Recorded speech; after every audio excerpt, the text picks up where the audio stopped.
nabwo ibintu byari byarangira mu mujyi wa Goma. M23 idaterera gati mu ryinyo. Breaking news, amakuru mashya. Ubu tuvugana umujyi wa Goma cyangwa intara ya Kivu y'Amajyaruguru yose hari abasirikare bagera ku 40,000. Abo bose M23 ntago ari yabacakira, ndababwiza ukuri ibintu biracyakomeye. Ubu tuvugana bamwe mu basirikare bagiye batandukanye bamaze gukura uniforme zabo, imbunda baragiye barazihisha. Ibi ngibi ni byerekana yuko ingabo za FARDC, Wazalendo ndetse na FDLR ndetse n'ingabo z'igihugu cy'u Burundi bakiri mu baturage. Isaha n'isaha imirwano ishobora kongera kuza kubura nyuma yuko abarwanyi bagera ku 3,000. Ubwo ndi kuvuga Wazalendo ndetse na FARDC bamanitse amaboko bagashyira intwaro hasi bakajyanwa muri stade de l'Unité. Ubu ngubu amakuru ahari nuko abo basirikare bagiye guhabwa imyitozo kabutindi, nabo bakaza bakajoininga umutwe wa M23. None se ibijyanye na zimwe mu modoka za gisirikare bagiye basiga mu mihanda, ubwo ndi kuvuga ba FDLR, ndi kuvuga ba FARDC, ndi kuvuga ingabo z'u Burundi, basize baziteza ibisasu ku buryo bukomeye cyane, kandi izo modoka ziracyari mu mujyi wa Goma. Izo modoka makuru aravuga yuko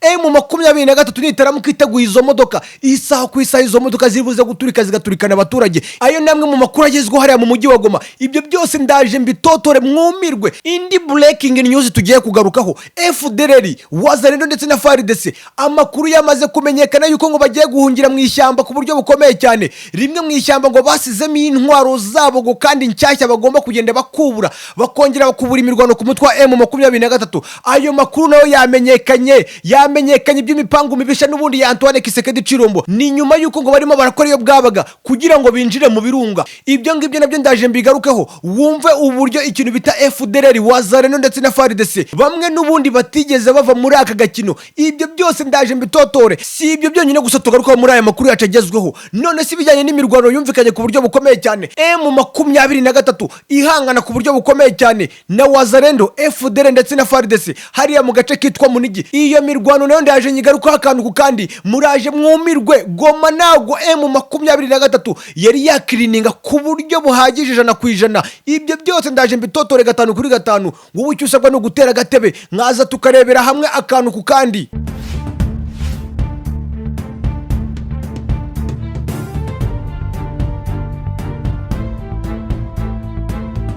Subscribe to this channel.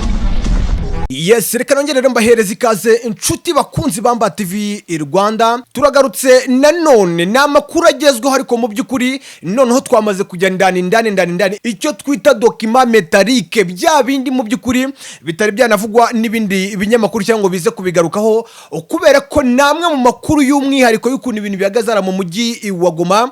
Ariko ndababwiza ukuri ibintu birakomeye kubera ko M23 yego yamaze gufata umujyi wa Goma. Ariko amwe mu makuru tugiye kubagezaho murumirwa nimwumva ibintu ukuntu bihagaze.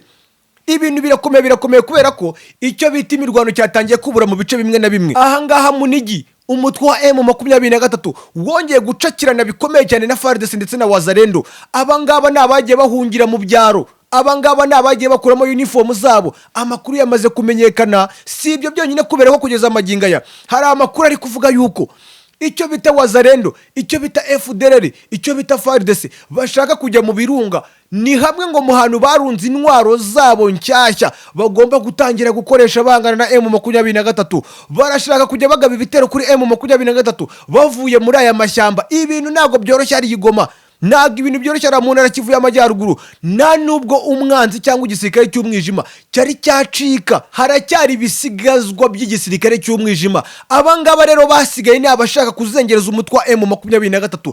Ibi byose turaje tubigaruka nkuko namaze kubibabwira. Ikindi kandi abasirikare bagera ku 40,000 amakuru avuga yuko ari bo basigaye mu ntara Kivu y'Amajyaruguru yose, abasirikare 40,000. Ibi bisobanuye yuko M23 iracyafite akazi. Yego M23 hari abasirikare bamanitse imbunda, hari abasirikare bemeye gukorana na M23, ariko aba basirikare bagomba kubanza bakagenda bakozwa mu mutwe. Bamara kozwa mu mutwe abangaba bakabona gufata intwaro bakajya gurwana ku ruhande rwa M23. Iyi sadeke nayo ko atari shyashya, iyi sadeke itari kuva mu mujyi wa Goma. Ibi byo bihatse iki ko banze kuhava, ko bakiri mu kigo cya MONUSCO. Ukugeza amagiga ya breaking news, M23 ifitanye imikoranire na MONUSCO.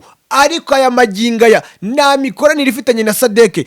ariko Sadek yanze kuva mu mujyi wa Goma. Ibyo nabyo ndaje mbigarukeho, ibijyanye n'izi ntwaro za Sadek banze gutari igoma, bakavuga bati tugomba kuzijyana South Africa, biragenda gute? Ibi bitwaro M23 yavuze uti mwitonde izi ntwaro mutazazikoraho, mugende imbokoboko mudusigire izi ntwaro. Ugiye kumenya impamvu M23 ishaka gusigana ibi bitwaro bya Sadek, unamenye impamvu Sadek nayo yavuze yuko itagomba gusiga izi ntwaro aho kugira ngo usige izi ntwaro, ahubwo yahasiga gatwe. Ibyo byose ndaje mbitotoreho, icyo usabwa nta kindi, narababwiye nicyo musabwa nta kindi, ni ukudusigira ibitekerezo byanyu. Abatarakora subscribe mukayikora. Ibintu ntago byari byaranyanye, narababwiye ni ntago ibintu byari byarangira, ntago tumeze nka bya binyamakuru byahise bizima. Ni mwabibonye ibinyamakuru byatangiye kuzima, ibinyamakuru ntago bikivuga amakuru. Ibinyamakuru bya byaramenyere bya bindi biracitse. Narababwiye ni ntago akazi wagashobora udakora akazi k'umwuga, ntago akazi wagashobora udafite abantu baguha amakuru ndani. Ni nayo mpamvu ngewe ndababwiza ukuri, muzajya mubona amakuru buri munsi, kandi amakuru ajyanye n'ibiri ku mirongo y'urugamba. Uri kumva ubu se ko intambara ageze mu ntara Kivu y'Amajyepfo, ubu hari ibitangazamakuru nabyo byari byabivuga. Ibyo nabyo ndaje mbigarukaho, muraza kumirwa mu makuru yacu yandakurikira. Ndaje twinjire ku buryo bukomeye cyane, uburyo imirwano ikomeye cyane hari mu ntara Kivu y'Amajyepfo. M23 ubu tuvugana ibirometero biri kubura n'ibike cyane kugira ngo igeraho biti Bukavu. Ibyo ndabigarukaho mu makuru yacu akurikira. Uri kumva, reka none tugaruka ngaha mu mujyi wa Goma. Mu mujyi wa Goma ibintu ntago byoroshye habe namba. Ejo niherewe amakuru n'umwe mu banyamakuru yarambwiye uti ndakubwiza ukuri, ikintu cyitwa imirambo, ikintu cyitwa imyenda. Uri kumva, ubwo ndi kuvuga imyenda ya FARDC, ndi kuvuga imyenda wa Zarendo bambaraga, ndi kuvuga imyenda ba FDLR bambaraga, ndi kuvuga imyenda ingabo z'u Burundi zambaraga. Ikintu cyitwa imyenda, ikintu cyitwa imirambo, nicyo kintu cyuzuye hariya mu mujyi wa Goma. Ubwo twatangiye kwinjira mu makuru yacagezweho, twatangiye gutotora akantu ku kandi. Ikintu cyitwa imyenda, ikintu cyitwa imirambo, nicyo kintu usanganirwa nacyo hariya mu mujyi wa Goma. Ahubwo M23 ifite akazi gatoroshye. M23 izashyingura ibyuya bigwe. Uri kumva, ubu tuvuga ikintu cyitwa Croix Rouge, nicyo kirimo kirashyingura imwe mu mibiri. Ariko amakuru twahawe na bamwe mu bantu bageze hariya mu mujyi wa Goma baratubwiye bati ikintu cyitwa umurambo umeze gutya, ikintu cyitwa umurambo wo mu Wazarendo, ikintu cyitwa umurambo wo mu FARDC, ikintu cyitwa umurambo wo mu FDLR, ikintu cyitwa umurambo w'ingabo z'u Burundi, ati kiratsitse ku buryo bukomeye cyane. Ikindi kintu cyitwa imyanda, ikintu cyitwa imyanda ntago wagenda metero imwe, utagiye usimbuka, kirazira kikaziririzwa. Ikintu cyitwa imyenda kuva M23 yafata uriya mujyi wa Goma, abasirikare bose bakuyemo imyenda aho bari bahise bayihubujemo. Ubu umujyi wose wuzuye ikintu cyitwa imyenda ya gisirikare, yuzuye ikintu cyitwa ingofero za gisirikare, yuzuye ikintu cyitwa ibikoresho bya gisirikare. Uri kumva, uko niko ibintu bimeze hariya mu mujyi wa Goma. Ibintu ntago byoroshye kugeza amagingo aya. Bamwe mu basirikare bamaze kwitsimba, bamwe mu Wazarendo bamaze kwitsimba, bamwe mu FDL nabo nuko baritsimbye. Uri kumva, ni nayo mpamvu abasesenguzemo baravuga yuko M23 iracyafite akazi. Nibyo nababwiraga, mbabwira ni amakuru hari nuko ngo hasigaye abasirikare 40,000. Uwo mubare ntago ari umubare muto mesherami, ni cyerekana yuko M23 kugira ngo izakirininge, ikirininge 100% bizasaba igihe, bizanasaba imbaraga, kubera ko amakuru avuga yuko uriya mujyi wa Goma cyangwa intara Kivu y'Amajyaruguru yose yaririmo abasirikare bagera ku 100,000, nibura 40,000 nibyo bigisigaye. Uri kumva, ayo namwe mu makuru dukura ndani ya bamwe mu basirikare bamaze gukuramo uniform, ya bamwe mu Wazarendo bamaze gukuramo uniform, ya bamwe mu FDL bamaze gukuramo uniform. Uri kumva, naga ibintu byoroshye. Nababwiye ni amakuru mugiye kuyabona ahubwo ku buryo buteye ubwoba. We kora subscribe nta kindi, mudusigire ibitekerezo byanyu. Andi macano yarazimye, yese azima kuva rwose imirwano isa nkaho itujemo gakeya kubera ubunyamwuga buke bwabo. Amakuru kuyabona ni ikibazo, ubu ngubu birasaba yuko umuntu yihamagarira mwenyewe cyangwa akavugisha umuntu wibereye Igoma.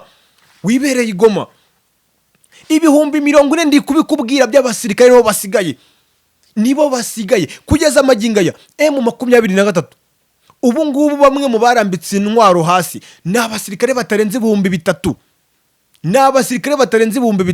Abo nibo barambitse intwaro hasi, kandi muri abo barambitse intwaro hasi bagomba gutoranwa, bakarebamo umu Wazarendo, bakarebamo umu FDLR, bakarebamo umu FARDC.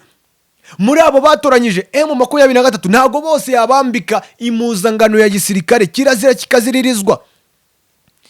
kikaziririzwa. Abo ngabo igomba gufata aba FDL gashyira ku ruhande kirukana, ikohereza ni Kigali bakaza kuryozwa amabi yabo.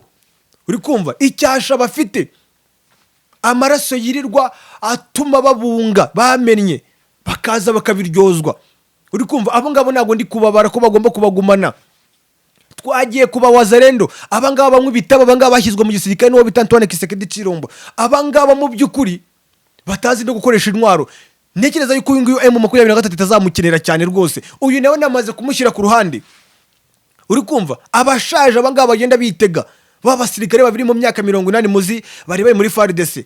Aba nabo harimo bashyize intwaro hasi, ariko kugeza kanya nabo M23 izabashyira ku ruhande. Uri kumva ntekereza yuko igomba kubabaza uti abashaka ko dukomezanya nabahe. Ubwo ndi kuvuga mu bazaba batoranijwe mubo M23 izabibona yuko hari umusanzu bagiye gutanga. Abo nibo bazagumana nabo, ariko urumva yuko ntago bashobora kuzaba bari nko mu 2000 cyangwa 1500. Nibo bagomba kuza bakajyoyininga abandi ba M23 bagafasha M23 kubohoza ibindi bice bisigaye. Ubwo ndi kuvuga intara Kivu y'Amajyepfo, kubera ko niho imirwano yuburiye ku buryo bukomeye cyane. Ibintu ntago byoroshye mwabantu mwe. Kugeza amaginga ya zimwe mu modoka basize mu mihanda bagiye bazitega mine ziteye ubwoba. N'umuntu uri muri anyumva nyaboneka mubwira abo bana banyu bajye kure y'izo modoka, hatagira umwana ujye gutora boro munsi y'imodoka ikahita imushwanyagurikaho bagashwanyagurikana. Uri kumva ayo namwe mu makuru mbibi y'akabanga mwabantu mwe bari mu mujyi wa Goma. Mwitondera izo modoka za gisirikare, mwitondera izo modoka muri kubona, kuko zirimo imitego, zirimo drone. Ushobora kugenda ugiye gutora iriya drone rwose ugashiduka ujyanye nayo. Ayo ni amakuru dukura ndani. Ibyo twamaze no kubivaho. Amakuru aravuga yuko aba basirikare abangaba bari hariya muri stade de l'Unité, abangaba bamanitse intwaro, abangaba bagomba kujyanwa aho bita Rumangabo, ndetse kugeza n'aya masaha bamaze kugenda ubu tuvugana, kuko bagiye ku munsi w'ejo ngo hari za Rucuro. Uri kumva aho bagiye kozwa mu mutwe. Uri kumva aho bagiye kugaburirwa bakarya bagahaga, bakabigisha no kintu cyitwa ikosi. Apana bya bintu bya Antoine Kisekedi Chirombo byo kwirirwa bikirigita bakina n'imbunda bapfusha ubusa amasasu. Ubu tuvugana ya niyo makuru agezweho. Aba basirikare bose araza Rumangabo niyo bamaze kujyanwa. Uri kumva navuga yuko ni nk'ikigo cya gisirikare bagomba guhabwamo amahugurwa ateye ubwoba, agomba kubacyaza nabo bakaba abasirikare b'umwuga. Uko niko ibintu bihagaze kuri abo basirikare, ariko nababwiye yuko bagomba kurebamo ibirayi biboze bikavamo. Ubwo ndavuga FDLR bagasigarana ikintu cyitwa umusirikare. Twagarutse ku cyo bita Sadek ikomeje kugorana. Sadek ikomeje kuganira kuvuga yuko idashaka kuva mu mujyi wa Goma isize ibikoresho byabo. Barimo barabwira M23 uti twaje tuzanye intwaro zigezweho, bakavuga bati ntago basiga intwaro zabo. M23 nare za Sarambwe, umugabo uhagarara ku ijambo rye yaravuze ngo ntago muzajyana izo ntwaro, muzagenda n'imbokoboko. Ni nayo mpamvu ibintu mwumva bikomeye cyane ari mu mujyi wa Goma. Ni nayo mpamvu ndi kubabwira ni kugeza amaginga ya intara Kivu y'Amajyaruguru iracyabarizwamo abasirikare bagera ku 40,000. Harimo nabo ba MONUSCO, harimo nabo ba Sadek, nabo ba FDL wazarendo ndetse na FARDC. Abo baracyahari hariya. Abo ngabo nago bari biripotinga. Abo ngabo baracyahari mu rwego rwo gukomeza gutesha umutwe M23. Naga ibintu byari byarangira niko natangiye mbabwira ni M23 idaterera agati mu ryinyo, kubera ko igisirikare cy'umwijima kiracyahari, abagitera inkunga. Ubwo ndi kuvuga abagitera ingabo mu bitugu nabo baracyahari kugeza amaginga ya none. Se ko amakuru avuga yuko abacancuro bageraga ku 8,000, abo twabonye basohoka ni 288. N'umwe mu mirambo umurambo umwe wasanzwe muri hoteli babagamo. Abandi bacancuro bari bose barapfuye. Naga ibintu byari byarangira ntago byari byanya, niyo mpamvu bisaba yuko M23 idatereye hagati mu ryinyo, igakora checking yo ku rwego rwo hejuru, igatandukanya abanyerondo ndetse n'ibisambo bikajya ku ruhande, ibirayi bibozi ikabikura mu bindi. Ubwo twamaze no kuva ku bya Sadeke, ikintu cyitwa imirwano kirakomeye hariya mu ntara Kivu y'Amajyaruguru. Ubu tuvugana M23 mu masaha ya nimugoroba, M23 yacakiranye bikomeye cyane na FARDC ndetse na Wazalendo na FDLR. Imwe mu mirwano yabereye aho bita Munigi. Ahangaha Munigi habereye imirwano ikomeye cyane. M23 n'ubundi yakubise itababarira. Bamwe muri abo barwanya barirukanka birangira n'ubundi bakoze ya systeme ya FARDC, ya systeme yo gukuramo akarenge kabo. Gusa amakuru dufite kugeza amagingaya nuko agace kitwa Munigi ndetse n'agace kitwa Kihisi, ubwo abadukunda n'abadukurikira twagiye tubana mu makuru agiye atandukanye barimo baratwumva utwo duce kugeza amagingaya. Utwo duce amakuru dufite nuko turimo abasirikare ngo barenga 10,000 bya FARDC, Wazalendo ndetse n'aba FDLR. Ibyo bice birimo abarwanyi, ibyo bice ni bimwe mu bice birimo biragaragaramo abarwanyi ku bwinshi. M23 iracyasabwa gukora isuku, iracyasaba gusafisha bikomeye cyane no mu bindi bice bigiye bitandukanye. Mbere ko dusoza reka mbanze no kugisabire kora subscribe kubanza wumva ingingo ya nyuma, umva ya makuru kuko nugenda utayumvishe nta kindi kintu urubuza kuba wumvishe, ndetse niba utabashije kumva ibyabanje wanahombye nta namakuru wumvishe nayo wumvishe, kubera ko ibyo twagiye tugarukaho nibyo biteye ubwoba kurenza ibingiye kuvuga. Ibyo twahereyeho byari bikomeye, ni nayo mpamvu tujye gusoreza ku bindi bikomeye cyane. Breaking news tunasoza icyo bita FDLR, bimwe mu bikoresho byabo biri mu birunga ngo baragiye bacukura imyobo n'imyobo barundamo ibikoresho bishyashya. Bimwe mu bikoresho bakuraga nka ku kibuga cy'indege, ubwo ndi kuvuga ikibuga cy'indege cya Goma, ni bimwe mu bikoresho bahabwaga na FARDC. Baragiye ngo bacukura ikintu cyitwa ibyobo batabamo ibyo bikoresho. Amakuru twamaze kumenya nuko ngo bashaka gukora iyo bwabaga bagahungira aho bita Nyamuragira. Abantu barimo barahumva aho Nyamuragira, izi nkozi z'ibibi za FDLR ngo zihafite intwaro nyinshi cyane. Amakuru yamaze kumenyekana, umunyarwanda niwe wavuze ngo ibuye ryagaragaye ntabwo riba rikije isuka. M23 ibintu ni gutyo bimeze, ni ukuvuga ngo FDLR ndetse n'abawazalendo n'abaFARDC n'ubundi bafite imyumvire imeze kimwe.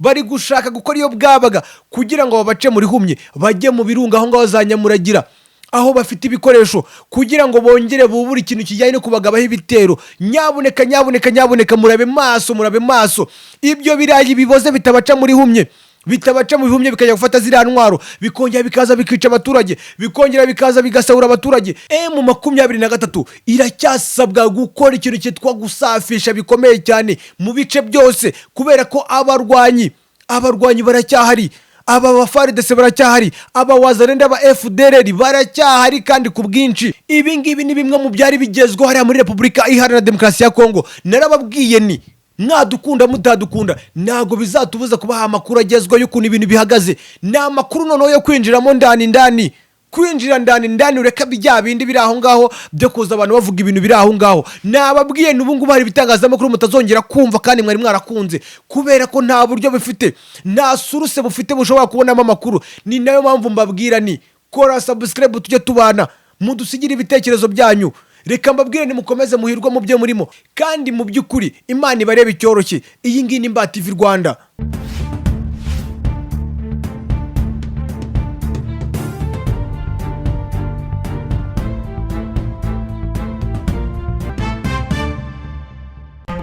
Subscribe to this channel